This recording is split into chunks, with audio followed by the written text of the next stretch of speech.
লেগেছে মনে রং লেগেছে টুনি নাকি সিনেমার নায়িকা হয়েছে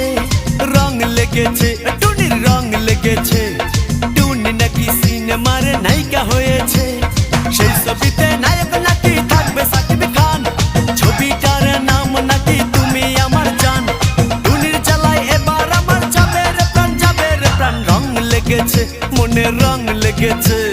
টুনি নাকি সিনেমার নায়িকা হয়েছে।